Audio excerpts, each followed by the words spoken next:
Hey everyone, Nick Raybar here, and welcome back to another great episode of Chef to Go. You know, last season we had such a great time searching for some of Rhode Island's freshest seafood that we had to dedicate a whole nother episode to it. And we are right down here in Matunuck to meet Perry, a man so dedicated to fresh seafood that not only does he search it out, he actually grows it himself. Perry's gonna help me put my waders on and we're going out to the water.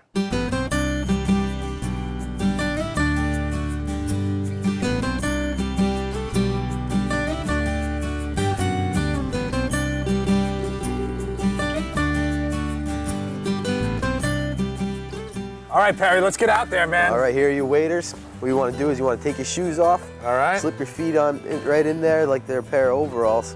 Right on.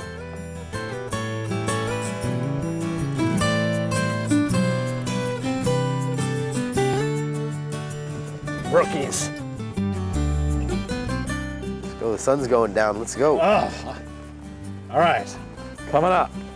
Well, these are nice and form-fitting. Nick, I know it's a little chilly out, but your waders might leak a little bit. Damn you, Perry! All right, buddy. I'm ready. Let's farm. All right. All right, brother.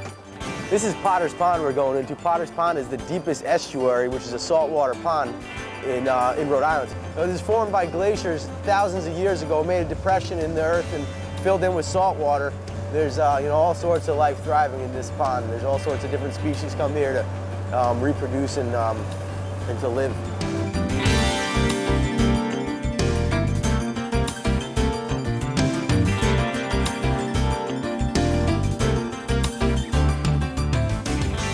Man overboard! Want some company, buddy? Come on down.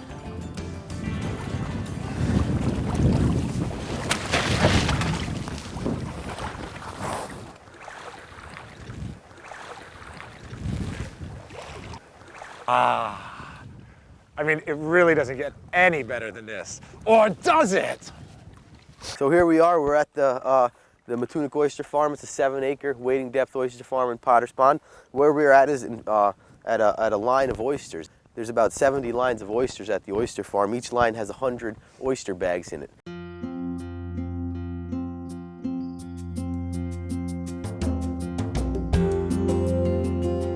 You can see all sorts of biodiversity, shrimp jumping around and everything. As we flip the bag, you see the algae that grows on the top of the bag doesn't grow on the bottom, and the algae that grows on the bottom can't grow with the sun. So when we flip the bags, it actually, it helps to maintain the bags to keep them clean of algae.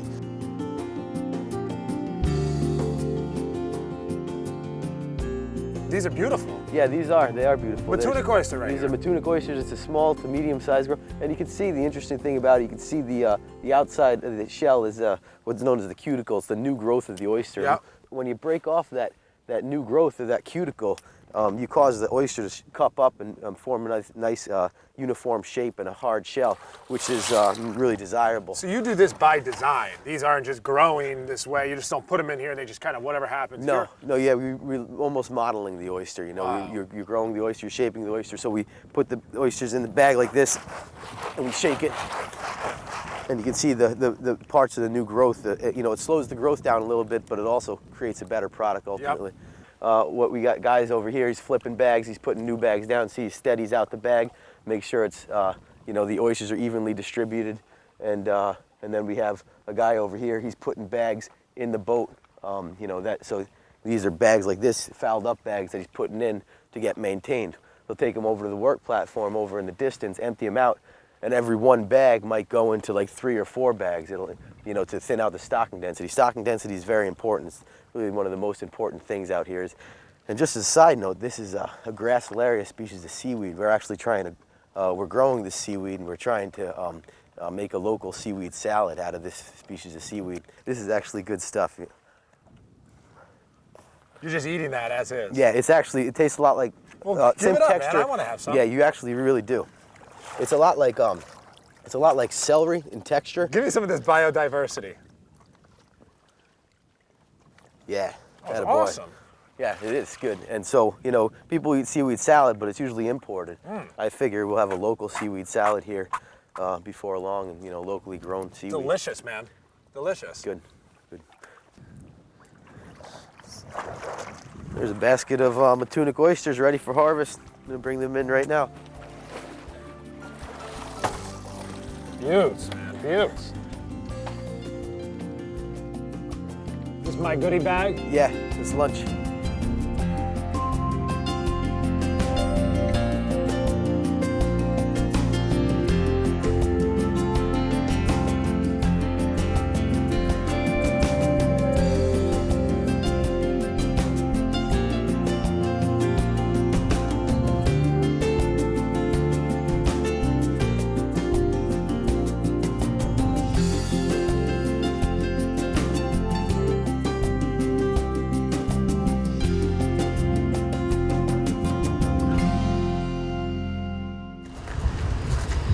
Best food in the world.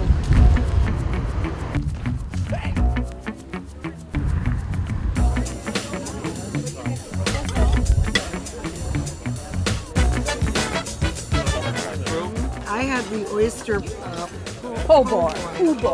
That I've never had anything like that before, and I liked it a lot. Well, it's our first time here at Matunuck Oyster Bar, and we're thinking it's quite wonderful. This is the most beautiful setting there is. I mean, what more do you want? We were here for dinner last night.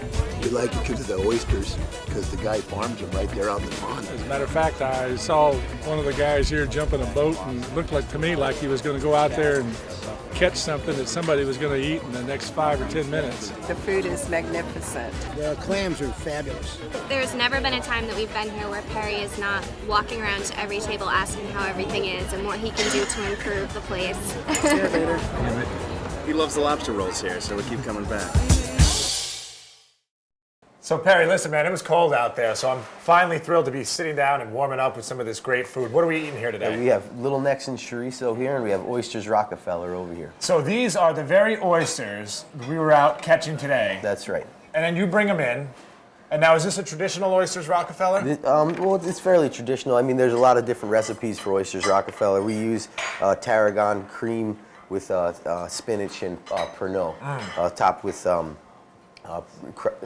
breadcrumbs. Now, that is a plump, perfect oyster. Yeah. You guys got to be thrilled with the product that you're farming here. Yeah, we really are. It's really the oysters are what the restaurant is based around, is the Matunuck oysters and the farm. It's no wonder you're so successful. That's the best Oysters Rockefeller I've ever eaten. And the tarragon, instead of just pure Pernod, makes it a little bit more mild. Some people go a little crazy with the Pernod. What's the topping there? Is that like a Ritz crumb? It's like a Ritz crumb, and it's got some bacon fat on the Ritz crumb, so it gives it that bacon flavor. Absolutely delicious.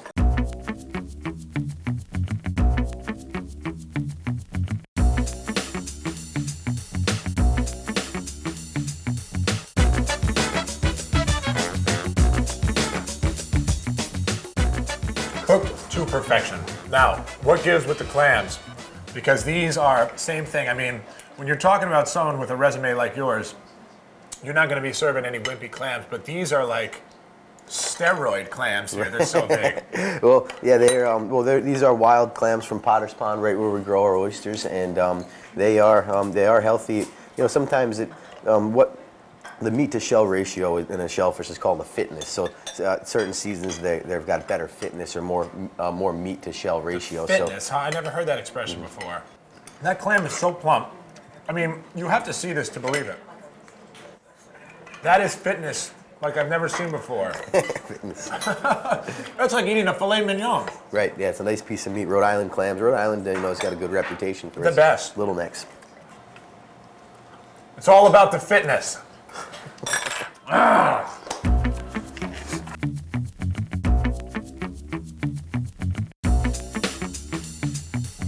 Eat that. This clam is all body, baby.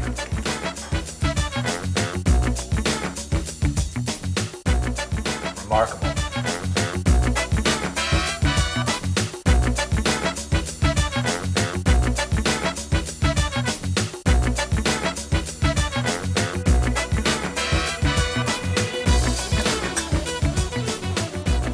Wow, that is so good.